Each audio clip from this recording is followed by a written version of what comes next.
ಆತ್ಮೀಯರಿಗೆಲ್ಲರಿಗೂ ಸ್ವಾಗತ. ಎಲ್ಲ ಆತ್ಮೀಯರಿಗೂ ಇಂದಿನ ಪಾಠಕ್ಕೆ ಸ್ವಾಗತವನ್ನ ಬಯಸುತ್ತೇನೆ.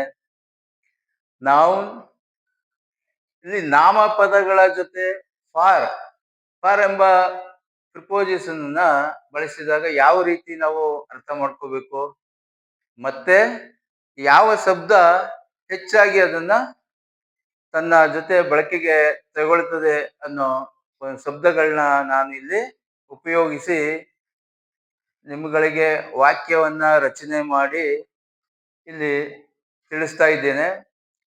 ಇಲ್ಲಿ ನಾನು ವಾಕ್ಯಗಳಲ್ಲಿ ಮುಖ್ಯವಾಗಿ 3 ನಾಮಪದಗಳನ್ನ ತಗೊಂಡಿದ್ದೀನಿ. ನಾಮಪದಗಳ ಜೊತೆ ಫಾರ್ ಶಬ್ದವನ್ನ ಹೇಗೆ ನಾವು ಉಪಯೋಗಿಸ್ತಾ ಇದೀವಿ, ಅದರ ಅರ್ಥ ಹೇಗಿದೆ ಅಂತೇಳಿ. ಇಲ್ಲಿ ಅಫೆಕ್ಷನ್ ಒಂದು ಶಬ್ದ ಬಂದಿದೆ, ಜೊತೆಗೆ ಮುಖ್ಯವಾಗಿ ಕೆಪಾಸಿಟಿ ಎಂಬ ಒಂದು ಶಬ್ದವನ್ನ ನಾನು ಇಲ್ಲಿ ತಗೊಂಡಿದ್ದೀನಿ. ಹಾಗೆ ಆಪ್ಟಿಟ್ಯೂಡ್ ಆಪ್ಟಿಟ್ಯೂಡ್ ಎಂಬ ಒಂದು ನಾಮಪದ ಶಬ್ದವನ್ನ ಇಲ್ಲಿ ತಗೊಂಡಿದ್ದೀನಿ. ಅದರ ಆಧಾರಗಳನ್ನ ನಾನಿಲ್ಲಿ ಬಳಸಿ ವಾಕ್ಯ ರಚನೆಯನ್ನು ಕೂಡ ಮಾಡಿದ್ದೀನಿ. ಇದು ನಿಮ್ಮ ದಿನನಿತ್ಯದ ಬಳಕೆಗೆ ಹಾಗೂ ಆ ಶಬ್ದದ ಜೊತೆ ಬಂದಾಗ ಈಸಿಯಾಗಿ ಅತಿ ಸುಲಭದಲ್ಲಿ ನೀವು ವಾಕ್ಯ ರಚನೆಗಳನ್ನ ಮಾಡಲಿಕ್ಕೆ ಮತ್ತೆ ಅರ್ಥೈಸ್ಕೊಳ್ಳೋದಕ್ಕೆ ಮತ್ತೆ ಬೇರೆಯವರಿಗೆ ಅರ್ಥ ಮಾಡಿಕೊಡೋದಕ್ಕೆ ಈ ವಾಕ್ಯ ರಚನೆಯನ್ನ ನಾನು ಮಾಡಿದ್ದೀನಿ. ನಿಮಗೆ ಸಿಂಪಲ್ ಪ್ರಿಪೋಸಿಷನ್ ಅಲ್ಲಿ ಈ ಫಾರ್ ಅನ್ನೋ ಶಬ್ದ ಬರ್ತದೆ. ಇದು ಕಾಂಪೌಂಡ್ ಅಲ್ಲಿ ನಾವು ತರಲ್ಲ, ಕಾಂಪೌಂಡ್ ನಲ್ಲಿ ಬೇರೆ ಬೇರೆ ಶಬ್ದಗಳು ಇರ್ತದೆ, ಮತ್ತೆ ಕಾಂಪ್ಲೆಕ್ಸ್ ಅಲ್ಲೂ ಕೂಡ ಬೇರೆ ಬೇರೆ ಶಬ್ದಗಳು ಸೇರಿ ಅಲ್ಲಿ ಪ್ರಿಪೋಸಿಷನ್ಸ್ ಆಗಿರ್ತದೆ ಅನ್ನೋದನ್ನ ನಾನು ಹಿಂದಿನ ಪಾಠಗಳನ್ನ ಹೇಳುವ ಸಂದರ್ಭಗಳಲ್ಲಿ ಈ ಎಲ್ಲ ಅಂಶಗಳನ್ನ ನಿಮ್ಗೆ ಮನವರಿಕೆ ಮಾಡಿಕೊಟ್ಟಿದ್ದೇನೆ. ಇಲ್ಲಿ father had A deep affection for his mother. ಇಲ್ಲಿ ನಾವು ಫಾದರ್ ತಗೊಂಡಿದ್ವಿ, ಇಲ್ಲ ಇಸ್ ಫಾದರ್ ಅಂತೇಳಿ ಬಳಸ್ಬೋದು, ಬೇರೆಯವರ ತಂದೆ ಅಂತೇಳಿ ಕೂಡ, ಇಲ್ಲ ಅಲ್ಲಿ ಹರ್ ಫಾದರ್ ಅಂತ ಕೂಡ ನಾವು ಬಳಸ್ಕೋಬಹುದು. ಇದರ ಬಗ್ಗೆ ನಾವು ತುಂಬಾ ಹಿಂದೆ ಮಾತನಾಡಿದ್ದೀನಿ. ಆಗ ಅದು ಪೊಸೆಷನ್ ಅನ್ನ ನಾವು ತಗೊಂಡಿರ್ತೀವಿ, ಅಂದ್ರೆ ಪೊಸೆಷನ್ ಕೇಸ್ ಅಂದ್ರೆ ನಿಮ್ಗೆ ಗೊತ್ತಾಯ್ತದೆ, ಆವಾಗ ಅದರ ಅರ್ಥ ಆಗ್ಬೋದು. ಇಲ್ಲಿ ಫಾದರ್ ಮಾತ್ರ ನಾನು ತಗೊಂಡಿದ್ದೀನಿ. ಈ ಹ್ಯಾಡ್ ಅನ್ನೋ ಶಬ್ದ ಇದು ಆಕ್ಸಿಲರಿ ವರ್ಡ್ಸ್ ಇದು ಅಂತ ನಿಮ್ಗೆ ಗೊತ್ತಿದೆ ವರ್ಬ್ನಲ್ಲಿ, ಅದರ ಬಗ್ಗೆನೂ ನಿಮ್ಗೆ ಚೆನ್ನಾಗಿ ಹೇಳಿದ್ದೀನಿ. ಫಾದರ್ ಹ್ಯಾಡ್ ಅಂದ್ರೆ ನಿಮ್ಗೆ ಹೊಂದಿರೋದು ಅಂತ ಅರ್ಥ ಮಾಡ್ಕೋಬೇಕು ನೀವು. Father had A deep affection ಅಂದ್ರೆ ಅಕ್ಕರೆ, ಪ್ರೀತಿ ಅಥವಾ ಪ್ರೇಮ ಎಂಬ ಅರ್ಥವನ್ನ ಕೊಡ್ತದೆ. Father had A deep affection for his mother. ಇಲ್ಲಿ ಇಸ್ ಅಂದ್ರೆ ಬೇರೆ ಹುಡುಗ ಇದ್ದಾನೆ, ಇಲ್ಲ ಅವರ ತಂದೆಯ ಆಗಿರ್ಬೋದು, ತಂದೆಯ ಇದೇ ಬರುತ್ತೆ ಇಲ್ಲಿ, ಅವರ ತಾಯಿಯ ಮೇಲೆ ಅವರು ಅಕ್ಕರೆಯನ್ನ ತುಂಬಾ ಇಟ್ಕೊಂಡಿದ್ದಾರೆ ಎಂಬ ಅರ್ಥದಲ್ಲಿ ಈ ವಾಕ್ಯ ಇದೆ. ನಾವು ಈ ಇಂಗ್ಲಿಷ್ ನಲ್ಲೇ ನಾನು ಮಾತನಾಡ್ಬೋದು, ಇದ್ರ ಡೆಫಿನೇಷನ್ ನಾನು ಕೊಡ್ತಾ ಹೋಗ್ಬೋದು. ಅದನ್ನ ಮುಂದಿನ ದಿನಗಳಲ್ಲಿ ನಾನು ಮಾಡಬೇಕು ಅಂತ ಇದ್ದೀನಿ. ಸ್ವಲ್ಪ ವರ್ಡ್ ಮತ್ತೆ ಅದಕ್ಕೆ ಬೇಕಾದಂತ ಎಲ್ಲ ಸಲಕರಣೆಗಳನ್ನ ನಾನು ಒದಗಿಸ್ಕೊಂಡು ಹೆಚ್ಚಿನ ವಿಚಾರಗಳನ್ನ ನಿಮ್ಗೆ ಮುಂದೆ ತರೋದಕ್ಕೆ ಪ್ರಯತ್ನಗಳ ನಡೀತಾ ಇದೆ. ಅದ್ ನಡೆಸೋಣ. ಸದ್ಯಕ್ಕೆ ನಾನು ಸಿಂಪಲ್ ಆಗಿ ಹೋಗ್ತಾ ಇದ್ದೀನಿ ಇವಾಗ. She felt no affection for her daughter. ಇಲ್ಲಿ ನಿಮ್ಗೆ ಗೊತ್ತಿರ್ತದೆ ಥರ್ಡ್ ಪರ್ಸನ್, ಇಲ್ಲಿ ತಂದೆನೂ ಕೂಡ ಥರ್ಡ್ ಪರ್ಸನ್ ಆಯ್ತು. ಸಿ ಅಂದ್ರೂ ಕೂಡ ಅವಳು ಎಂಬ ಅರ್ಥವನ್ನು ಕೊಡ್ತದೆ. ಫೆಲ್ಟ್ ಅಂದ್ರೆ ಅಲ್ಲಿ ಫೀಲಿಂಗ್, ಏನು ಅಫೆಕ್ಷನ್ ಅದು ಕೂಡ ಅಲ್ಲಿ ಫೀಲಿಂಗ್ ಸಂಬಂಧಪಟ್ಟಂತ ವಿಚಾರವಾಗಿರ್ತದೆ.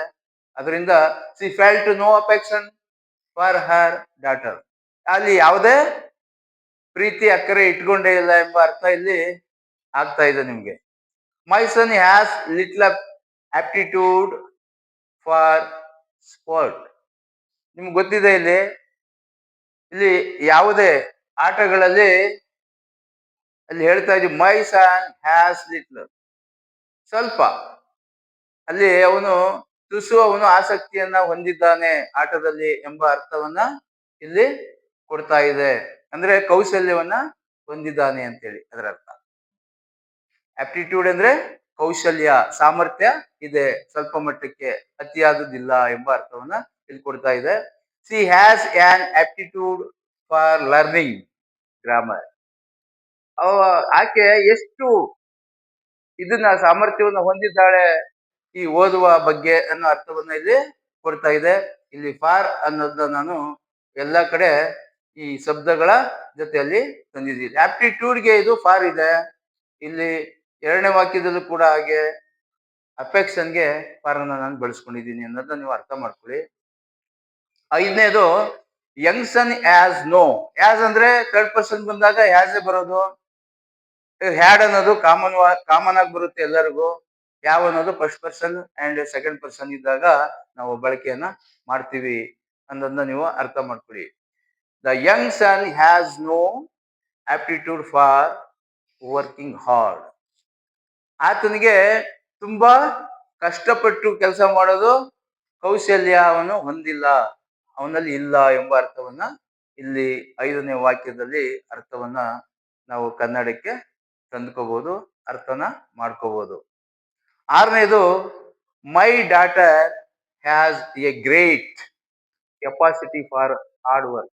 ಈ ಕೆಪಾಸಿಟಿ ಅನ್ನೋ ಶಬ್ದ ಏನನ್ನ ಹೇಳ್ತದೆ ಅಂದ್ರೆ ಯಾವುದನ್ನೇ ಮಾಡುವ ಕೆಲಸದಲ್ಲಿ ಇಲ್ಲ, ಇನ್ನೊಂದು ಯಾವುದೇ ಕೇಳುವ ಕೆಲಸದಲ್ಲಿ ನಮ್ಗೆ ಆ ಒಂದು ಎಬಿಲಿಟಿಯನ್ನ ನಾವು ಹೊಂದಿದ್ವಿ. ಎಬಿಲಿಟಿ ಮೀನ್ಸ್ ಅದೇ ಇಲ್ಲಿ ಕೆಪಾಸಿಟಿ ಎಂಬ ಅರ್ಥವನ್ನು ನಾವು ತಗೋಬಹುದು. ಆ ಕೆಪಾಸಿಟಿ ಇದೆ ಅನ್ನೋ ಅರ್ಥವನ್ನು ಕೊಡ್ತಾ ಇದೆ. ಇಲ್ಲಿ ಮೈ daughter has a great capacity for hard work.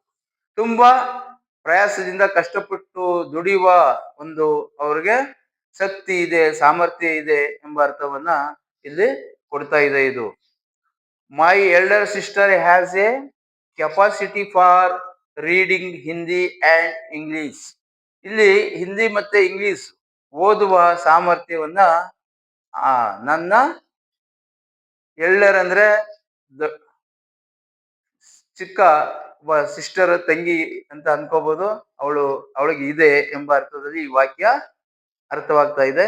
ನಾವು ಆ ರೀತಿ ಹೇಳ್ಬೋದು. 8ನೇದು English grammar book is beyond. ಇಲ್ಲಿ ನಾನು ಫಾರ್ ಆಗ್ಲಿ ಏನು ಇಲ್ಲಿ ನಾನು ಬಳಕೆ ಮಾಡ್ಕೊಳ್ಳಿಲ್ಲ. ಯಾಕೆ ಅಂದ್ರೆ ಮುಂದಿನ ಪಾಠದಲ್ಲಿ ನಾನು ಆಫ್ ಬಗ್ಗೆ ನಾನು ಮಾತನಾಡಬೇಕು, ಹೇಗೆ ನಾನು ಆ ಪ್ರಿಪೋಸಿಷನ್ ಬಳಸ್ತೀನಿ, ಯಾವ ಅರ್ಥದಲ್ಲೆಲ್ಲ ಬಳಸ್ಬೋದು ಅನ್ನೋ ಒಂದು ಈ ನಾಮಪದಗಳ ಜೊತೆ ಹೇಗೆ ಬಳಕೆ ಆಗ್ತದೆ ಅಂತ ನಾನು ಅದನ್ನ ತಿಳಿಸೋದಿಕ್ಕೆ ಈ ವಾಕ್ಯವನ್ನ ಒಂದು ಎಕ್ಸ್ಟ್ರಾ ನಾನು ವಾಕ್ಯವನ್ನಾಗಿ ಮಾಡ್ಕೊಂಡಿದ್ದೀನಿ. English grammar book is beyond the capacity of Young children. Capacity ಅನ್ನೋದನ್ನ ನಾನು ತಂದಿದ್ದೀನಿ ಇಲ್ಲಿ. ಯಂಗ್ ಚಿಲ್ಡ್ರನ್ ಅಂದ್ರೆ ಈಗ ಸಣ್ಣ ಚಿಕ್ಕ ಮಕ್ಕಳು ಅದು ಮೀರಿದೆ, ಅದನ್ನ ಗ್ರಾಮರ್ ಅನ್ನೋದು ಅರ್ಥ ಮಾಡ್ಕೊಳಕ್ ಆಗಲ್ಲ ಎಂಬ ಅರ್ಥದಲ್ಲಿ ಇಲ್ಲಿ ಅರ್ಥವನ್ನ ನಿಮ್ಗೆ ಕೊಡ್ತಾ ಹೋಗ್ತದೆ ಈ ವಾಕ್ಯ. ಇದನ್ನ ನೀವು ಅರ್ಥ ಮಾಡ್ಕೊಳ್ಳಿ. ಹೀಗೆ ತುಂಬಾ ವರ್ಡ್ಸ್ ಹಾಗೆ ಈ ಎಲ್ಲ ನಾಮಪದಗಳ ಜೊತೆಯಲ್ಲಿ ಈ ಹೇಗೆ ನಾವು ಯಾವ ಯಾವ ಪ್ರಿಪೋಸಿಷನ್ ಬಳಸ್ತೀವಿ, ಯಾವ ಅರ್ಥದಲ್ಲಿ ಎಂಬುದನ್ನ ನಾನು ಇಲ್ಲಿ ನಿಮಗೆ ಅರ್ಥೈಸಿ ಹೇಳ್ತಾ ಇದ್ದೀನಿ. ಇದು ತುಂಬಾ ಕಷ್ಟನೇ ಇರ್ತದೆ, ಆದ್ರೆ ನೀವು ಅಭ್ಯಾಸ ಮಾಡಿದಾಗ ಕಷ್ಟನೇ ಅಲ್ಲ ಯಾವುದು ಕೂಡ. ಹಾರ್ಡ್ ವರ್ಕ್ ಮಾಡ್ಬೇಕು ನಾವು. ನೀವು ಅರ್ಥ ಮಾಡ್ಕೊಳ್ಳಿ. ಅದನ್ನ ನೀವು ಕಾಮೆಂಟ್ ಅಲ್ಲಿ ಹೇಳ್ಬೋದು. ಹೇಳಿ ಸಬ್ಸ್ಕ್ರೈಬ್ ಆಗಿ. ಮೊದಲು ಬೇರೆ ಬೇರೆ ಕಡೆ ನಿಮ್ಮ ಸಬ್ಸ್ಕ್ರೈಬ್ ಕೊಟ್ರೇನೆ ನಮ್ಮ ಪಾಠ ಹೆಚ್ಚಿನ ಆಸಕ್ತಿ ಅದ್ರ ಮೇಲೆ ನನಗೆ ತುಂಬಾ ಇರ್ತದೆ, ಮತ್ತೆ ನನಗೂ ಒಂದು ರೀತಿ ಹೆಚ್ಚಿನ ಸಾಮರ್ಥ್ಯ ಅದ್ರ ಮೇಲೆ ಇಟ್ಕೋಬಹುದು, ಅದು ತೋರಿಸ್ಬೋದು ನಾವು ಪಾಠ ಮಾಡುವ ಮುಖೇನ ತಮ್ಮ ಮುಂದೆ ಅಂತ ಹೇಳಿ ಇವತ್ತಿನ ಪಾಠವನ್ನ ಮುಗಿಸುವ ಜೊತೆಗೆ ನಾಳಿನ ಪಾಠಕ್ಕೆ ಹಿಂದೆ ಸ್ವಾಗತವನ್ನ